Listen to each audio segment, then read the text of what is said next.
டிபார்ட்மெண்ட்டுக்குள்ள நீ இவ்வளவு பெரிய கருங்காலியா இருப்பேன்னு நான் நினைச்சு கூட பார்க்கல.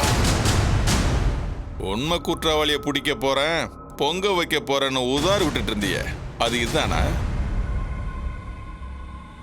அப்ப என்னதான் உண்மையான குற்றவாளி சொல்லிட்டு தெரிஞ்சல?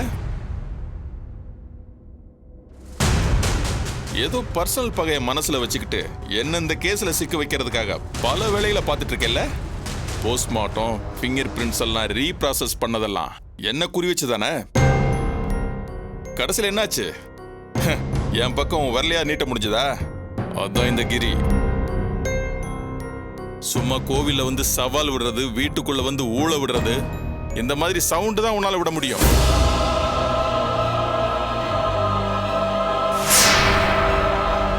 என் மூளைக்கு முன்னாடி நீ எல்லாம் ஒண்ணுமே கிடையாது ரத்னம். என்கிட்ட சவால் விட்டு நீ ஜெயிக்கிறது என்ன? என் முன்னாடி நிக்க கூட உன்னால முடியாது.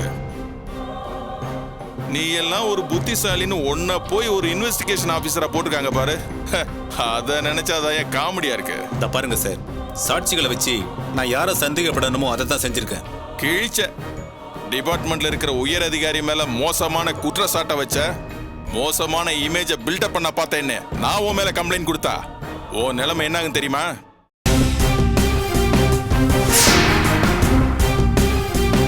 கமிஷனரே வந்து சாட்சி சொல்லி உன் வேலைக்கு ஆப்பு வைப்பாரு. என்ன பண்ணவா? உன்னை என்கொயரிக்கு அலைய விட்டு சஸ்பெண்ட் பண்ண வைக்கவா? அப்படி ஏதாவது என் மேல என்கொயரி வந்தா அதை சந்திக்க நான் பயப்பட மாட்டேன் சார். ஏன்னா நான் தப்பு பண்ணல. என்கொயரிக்கு அலையிறப்போ இப்படி நினைக்க தோணாது ரத்னம். அது வேற மாதிரி இருக்கும்.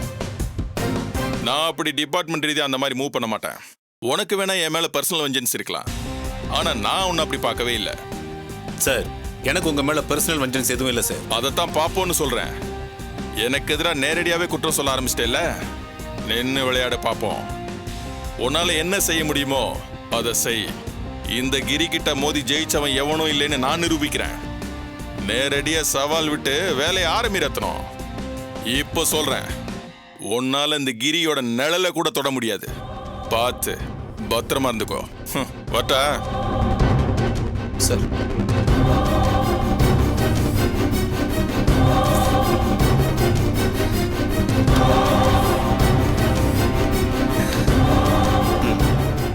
வாடா.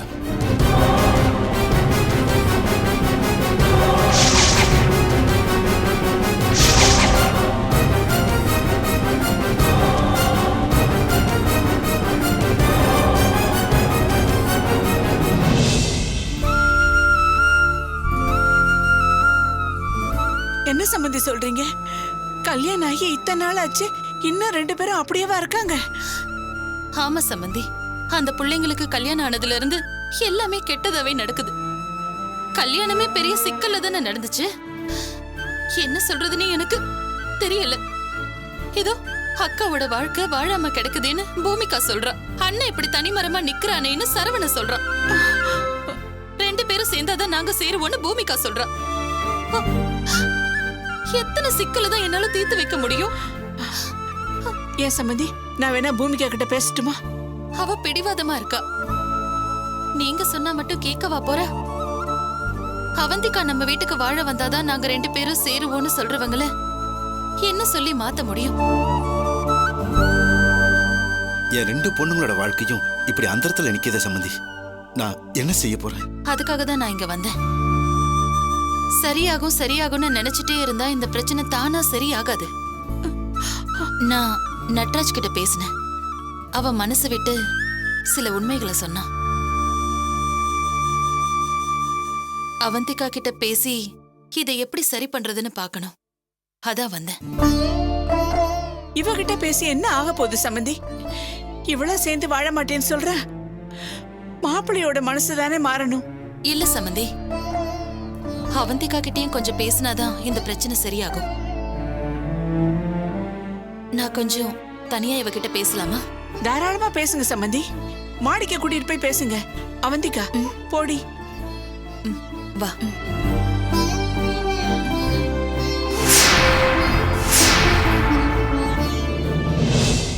அவந்திகா, உங்க வாழ்க்கை சரியாகணும்னா நீ உண்மைய பேசணும். சரியோ தப்போ நீ உண்மைய சொன்னாதான் சில விஷயங்களை நான் சரி பண்ண முடியும். என்ன உண்மை தெரிஞ்சாகணும்? அது அது வந்து நீ நீ ரெஸ்டாரண்ட்ல உன் ஃப்ரெண்ட்ஸ் கூட பேசினது எல்லாம் என் பையன் சொல்லிட்டான். அவ அது பொய்யா கற்பனை பண்ணி சொல்ல வேண்டிய அவசியம் இல்ல. ஏன்னா என் தலை மேல சத்தியம் பண்ணி என் புள்ள சொன்னான். அப்ப நிச்சயம் அது உண்மையாதான் இருக்கும். நீ என்ன சொல்ற? நீ நீ பேசினதெல்லாம் உண்மையா பொய்யா?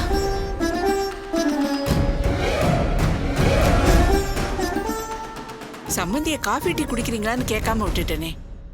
சம்மந்தி தப்பா இருந்தாலும் பரவாயில்ல, அதை நான் ஏத்துக்குவேன். தயவு செஞ்சு உண்மையை மட்டும் மறைக்காம சொல்லு. நீ மாறின மாதிரி நடந்துகிட்டது எல்லாம் வெறும் நடிப்பு தானா? வயித்துல இருந்த புள்ளைய அழிச்சது தப்பே இல்லைன்னு நீ சொன்னியா? இத உன்கிட்ட கேட்கணுங்கிறதுக்காக தான் தனியா கூட்டிட்டு வந்தேன். உண்மையை சொல்ல அவந்திகா. உண்மைதான் அத்தை, நான் அப்படிதான் பேசினேன்.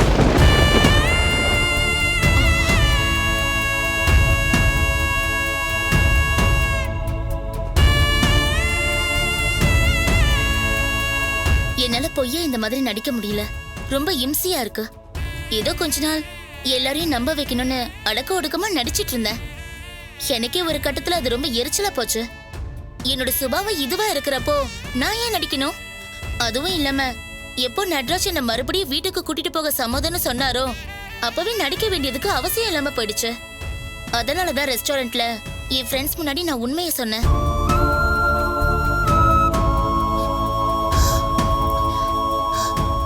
அப்புறம் ஏன் நீ உன் மேல தப்பே இல்லாத மாதிரி நடிச்ச? வேற வழி? அப்படி நடிக்கலன்னா எங்க வீட்ல என்ன டார்ச்சர் பண்ண ஆரம்பிச்சிடுவாங்க அத்தை. என்னமோ வாழா வெட்டியா இருந்தா அது பெரிய துரோகம் மாதிரி பேசிக்கிட்டே இருப்பாங்க. அதனாலதான் நான் நல்லவன்ற இமேஜை மெயின்டைன் பண்ணேன். ஏம்மா, உன்னோட வாழ்க்கை கொஞ்சமாவது நல்லா இருக்கணும்ல? அதுக்காகவாவது நீ கொஞ்சம் மாறக்கூடாதா? நான் ஏன் மாறணும் அத்தை? இதுதான் என்னோட நேச்சர். நான் இப்படிதான் இருப்பேன். என்னால இப்படிதான் இருக்க முடியும். மத்தபடி எனக்கு நட்ராஜ் மேல லவ் இருக்கு. அதுல 1% கூட மாற்றமே இல்ல. உங்க மேல ஒரு மரியாதை இருக்கு, அதுலயும் எந்த மாற்றமும் இல்ல. ஆனா நீங்க எல்லாரும் எதிர்பார்க்கறீங்களே ஒரு குடும்ப குத்து விளக்கா இருக்கணும்னு, அந்த தோரணை எனக்கு வரவும் வராது, பிடிக்கவும் பிடிக்காது. என்ன பண்ண சொல்றீங்க? ஒரு பொண்ணு தான் சுபாவப்படி இருக்கிறது தப்பா? இந்த ஒரே காரணத்துக்காக அவ உங்க வீட்டு மருமகளா இருக்கிறதுக்கு தகுதி இல்லாம போயிடுமா? நாட்டு ஜனத்தொகை 110 கோடி. இதுல ஒரே ஒரு குழந்தைய, அதுவும் கர்ப்பத்தை கழிக்கிறது அவ்வளவு பெரிய குற்றமா? சொல்லுங்க. குத்தம் தாண்டி, கொலை குத்தம். பாவி பாவி. ஏண்டி இவ்வளவு நாள் ஏமாத்திட்டு இருந்தது நீதானா? செய்யறதையெல்லாம் செஞ்சுட்டு மாப்பிள்ளைய பழி சுமக்க வச்சுட்டியடி. சொல்லுடி. பாவி, குடிய கெடுத்துட்டியடி. உன்னோட கேடு கட்ட குணம் தெரியாம தங்கமான மாப்பிள்ளைய நான் தப்பா நினைச்சிட்டேனே. உன்னை ஏத்துக்க மனசு இல்லாம அவர் நடந்துக்கிறாருன்னு எவ்வளவு பேச்சு பேச வச்சுட்ட. நீ எல்லாம் உருப்படியாடி. என்ன ஜென்மம்? ஏய் மல்லிகா, என்னாச்சு? எல்லாம் பாழா போச்சுங்க. தப்பெல்லாம் இவ மேலதாங்க. நல்லவளா மாறினதா நடிச்சு எல்லாரும் ஏமாத்திருக்காங்க. மாப்பிள்ளைக்கு எல்லாம் தெரிஞ்சுதான் இவ்வளவு ஒதுக்கி வச்சிருக்காரு. வயிற்று பிள்ளைய கலைச்சது கூட இன்னும் தப்பில்லைன்னு சொல்றாங்க. என்னன்னு கேளுங்க. இவள போய் பெத்தோம் பாருங்க. ஐயோ, இவள சமந்தியம்மா, என்ன நீங்க? உங்களுக்கு எல்லாம் தெரிய வேண்டான்னு தானே நான் இவ்வளவு தனியா கூட்டிட்டு வந்து பேசுறேன். இங்க வந்து எதுக்காக நாங்க பேசுறது கேட்டீங்க? நான் வராட்டி எங்களுக்கு எதுவுமே தெரியாம போயிருக்குமே சம்பந்தி. இவ சரிப்பட்டு வரமாட்டா சம்பந்தி. இவளை விட்டுருங்க. இவ இப்படியே போய் தொலையிட்டோம். இவ வாழ்க்கை நாசமா போகட்டும். இவ தனிமரமா இருந்து சாகறதா சரி. நீங்க பாட்டுக்கு விட்டுட்டு போங்க சம்பந்தி. இவளை காப்பாத்தணும்னு நீங்க முயற்சி பண்ணாதீங்க. இல்ல சம்பந்தி, நீங்க பெத்த பொண்ணாவே இருந்தாலும் இந்த மாதிரி ஒட்டு கேட்டது தப்பு. அதுவும் கட்டி கொடுத்த பொண்ண ஏன் முன்னால அடிக்கிறது பெரிய தப்பு. மல்லிகா கேட்கலனா இவளோட சுயரூபம் எப்படி சம்பந்தி எங்களுக்கு தெரியும்? பொம்பளை புள்ள மேல கை வைக்க வேணான்னு தான் நான் கை நீட்டாம இருக்கேன். எனக்கு வர்ற கோவத்துக்கு இவளை வெட்டி போட்டுருவேன். அண்ணே, என்ன இது? இவ இவ இந்த மாதிரி இருக்கிறதுல என்ன தப்பு? இவ இவளாவே இருக்க நினைக்கிறா, அவ்வளவுதானே? ஆரம்பத்திலேயே நீ எப்படி வேணா இருன்னு சொல்லி தானே நான் இவளை கூட்டிட்டு போனேன். இவளை மாத்தாம விட்டது என்னோட தப்புதான். ஏங்க இவ்வளவு தங்கமான மாமியார் யாருக்குங்க கிடைப்பாங்க? வேற ஒரு மாமியாரா இருந்திருந்தா போடின்னு இவளை கழுத்தை பிடிச்சு வெளியே தள்ளிட்டு போயிருப்பாங்க. இப்ப கூட இவ தப்ப நீங்க ஏத்துக்கிறீங்க பாருங்க. அங்கதான் நீங்க பெரிய மனுஷியா நிக்கிறீங்க சம்பந்தி. நான் தான் இவளை மாத்திருக்கணும். சந்தர்ப்பம் அமையாம போச்சு. அதான் என்னென்னமோ நடந்து போய் இவளை நான் கவனிக்காம விட்டுட்டேன். ஆனா நான் இவளை மாத்தி இவளையும் நட்ராஜையும் சேர்த்து வைப்பேன்னு நம்பிக்கை இப்பவும் இருக்கு.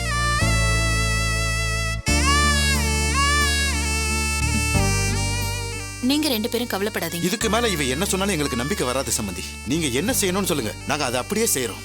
இவளை வெட்டி போட்டுட்டு ஜெயிலுக்கு போக சொன்னாலும் அதை நான் செய்யறேன். இனிமே இவ விவகாரம் உங்க பொறுப்பு. ரொம்ப சந்தோஷம். நான் பேசுறேன், சரி பண்றேன். அப்புறம் நானே வந்து இவளை கூட்டிட்டு போறேன். அது வரைக்கும் இந்த ரூமுக்குள்ள நடந்தது நமக்குள்ள மட்டுமே இருக்கட்டும். இத வெளியில யாருக்கும் சொல்ல வேண்டாம். இவ இன்னும் அதே கேவலமான புத்தியோட தான் இருக்கான்னு நான் எப்படி சம்பந்தி வெளியில சொல்ல முடியும்? நிச்சயம் சொல்ல மாட்டேன். ஆமா சம்பந்தி, என் புருஷன் இவ மாறிட்டான்னு நம்புறாரு. பசங்க எல்லாரும் அண்ணி வீட்டுக்கு வந்தே ஆகணும்னு துடிக்கிறாங்க. இந்த நிலைமையில இதை சொன்னா எல்லாரும் அப்செட் ஆயிடுவாங்க. இக்காரணத்தை கொண்டும் இதை நீங்க வெளியில சொல்ல வேண்டாம். நீங்க சொல்லுன்னு சொல்ற வரைக்கும் நாங்க வாயே திறக்க மாட்டோம் சம்பந்தி. எங்களை நம்புங்க. நல்லதுன்னு சில விஷயங்களை தெளிவா தெரிஞ்சுக்க ஆசைப்பட்டேன். இப்ப தெரிஞ்சுக்கிட்டேன். நான் இப்ப நிம்மதியா வீட்டுக்கு போறேன். அடுத்து இவ வாழ்க்கைக்காக என்ன பண்ண முடியுமோ அதை நான் பண்ணிட்டு உங்ககிட்ட பேசுறேன். நான் புறப்படுறேன்.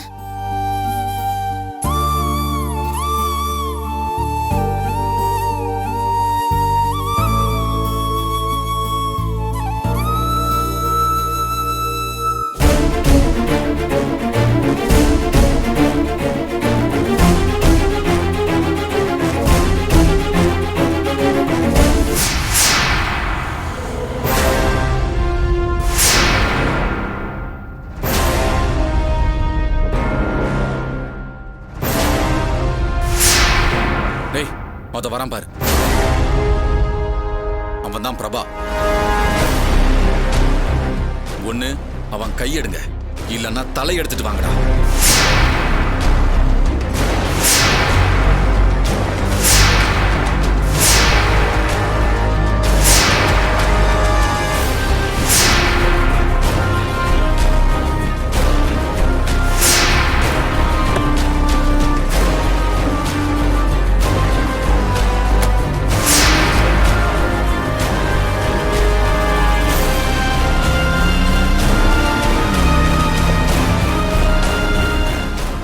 போ போ போ போ, விடாத அவனை, விடக்கூடாது அவனை, போங்க.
ஆமா சொல்லுங்க சார். அனி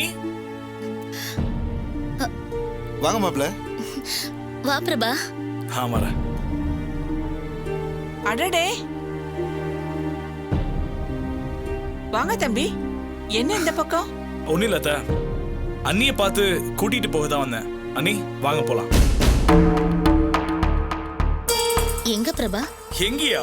நம்ம வீட்டுக்கு தான். சரி, நடராஜுக்கு பர்த்டே உங்களுக்கு தெரியும்ல, நீங்க கூட விஷ் பண்ணிருந்தீங்களே, வாங்க நான் கூட்டிட்டு போறேன். அவனுக்கு நீங்க நேர்ல விஷ் பண்ணிருங்க. ஆமா, காலையில இருந்து 10 தடவை போன் பண்ணிட்டே எடுக்கவே இல்ல. 50-60 SMS அனுப்பிட்டா. படிச்சாரா இல்ல ஓபன் பண்ணாரா டிலீட் பண்ணிட்டாரான்னு ஒண்ணுமே தெரியல. வாட்ஸ்அப்லயே 10 மெசேஜ் அனுப்புனேன். டெலிவரி ஆச்சுன்னு டிக் காட்டுது, ஆனா ப்ளூ டிக் வர மாட்டேங்குது. அநேகமா ஓபன் பண்ணாம அழிச்சிட்டாருன்னு நினைக்கிறேன். அதுக்காக அப்படியே விட்டுற முடியுமா? இங்க பாருங்க அண்ணி, உங்களை சேர்த்து வைக்கிறதுக்காக நாங்களாம் எவ்வளவு போராடுறோம். இதுதான் சரியான சந்தர்ப்பம். நீங்க வாழ்றதுக்கா அந்த வீட்டுக்குள்ள வந்ததான தலைவர் தடுப்பாரு. இப்போ பர்த்டேக்கு விஷ் பண்ண வந்தா என்ன பண்ணுவான் அவன்? சரி வாங்க, நம்ம நேர போய் அவனுக்கு விஷ் பண்ணிட்டு வந்துருவோம். ஆமாண்டி, எவ்வளவு பாடுபடுறாரு பாரு. புரிஞ்சுக்கிட்டு நல்ல புள்ளியா போய் வாழ்த்து சொல்லிட்டு வாயேண்டி. ஆமா, நீ இந்த மாதிரி நேரத்துல தான் நடராஜ விடாம ஃபாலோ பண்ணணும். அப்பதான் அவனோட கவனத்தை உங்க பக்கம் திருப்ப முடியும். இல்ல பிரபா, ஏன்னா அத்தை இப்பதான் வந்துட்டு போனாங்க. அவங்க ஏதோ முயற்சி பண்றேன்னு சொன்னாங்க. எங்க அம்மாவோட ரூட் எப்பவுமே சாத்வீகமான ரூட்டா மட்டும்தான் இருக்கும். அந்த ஏற்பாடு ஒரு பக்கம் அப்படியே நடக்கட்டும், நம்மளும் முயற்சி பண்ணலாம்ல. நம்ம அட்டாக்லாம் எப்பவுமே அதிரடியான அட்டாக்கா மட்டும்தான் இருக்கும். நான் நிறைய பிளான் பண்ணிருக்கேன், நீ சொன்னா கேளுங்க. வாங்க போலாம். அண்ணி என்ன யோசிக்கிறீங்க? நம்பி வாங்க. நடராஜ் என்ன சொன்னாலும் அதுக்கான பதில் என்கிட்ட இருக்கு. நீங்க விஷ் மட்டும் பண்ணுங்க. உங்ககிட்ட அவனை தேங்க்ஸ் சொல்ல வைக்கிறேன், உங்ககிட்ட அவனை பேச வைக்கிறேன், உங்களை அவன் ஏத்துக்கவும் வைக்கிறேன். தம்பி உனக்கு எத்தனை தடவை தான் விளக்கம் சொல்லுவாரு? ஒரு தரம் போயிட்டு வந்தா என்ன? அட வாங்க, நீ போற வழியில ஏதாவது ரொமான்டிக்கான கிஃப்ட் நடராஜுக்கு வாங்குறோம், அவனை சர்ப்ரைஸ் பண்றோம், அவனை மெல்ல மெல்ல உங்க வழி கொண்டு வரோம். யூ டோன்ட் வரி, உங்க கூட நான் இருக்கேன். நீங்க வாங்க, நம்ம பாத்துக்கலாம். எனக்கும் ஆசையா தான் இருக்கு. அவர் திட்டினாலும் அவமானப்படுத்தினாலும் பரவாயில்ல, போய் பார்த்து விஷ் பண்ணிட்டு வந்துடுறேம்மா. உன் மாமியார் சொன்னதை நல்லா ஞாபகத்துல வச்சுக்கொடி. அங்க போய் தன்மையா பேசு. வாழணும்னு ஆசைப்படுற பொண்ணு மாதிரி கொஞ்சம் பேசு. அத்தை, நீங்க ஏன் அத்தை கவலைப்படுறீங்க? கூட நான் இருக்கேன், அதெல்லாம் நான் பாத்துக்கிறேன். அண்ணி வாங்க போலாம். சரி வர அத்தை, வரமா? வாங்க மாப்ள. வரேம்மா, சரி வரேம்மா. போயிட்டு வாடி.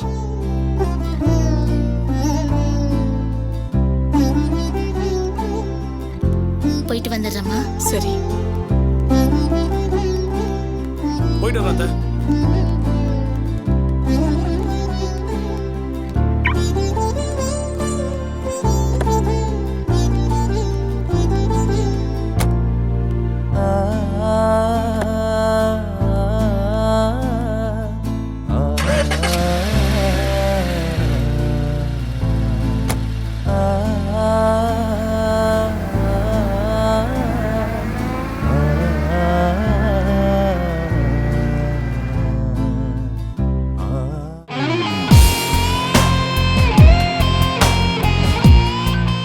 வாவுமா, வரேங்க. சீக்கிரமா போலாம். வா வா வா. இருங்க இருங்க இருங்க ஒரு என்ன? நிமிஷம்.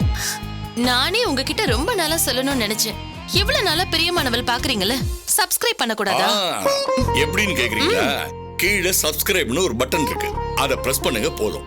ஓகே, ஆமா. Thank you. வரட்டுமா? வா. உறங்கும் மழை வெள்ளம் தத்தளிக்குது தமிழகம்.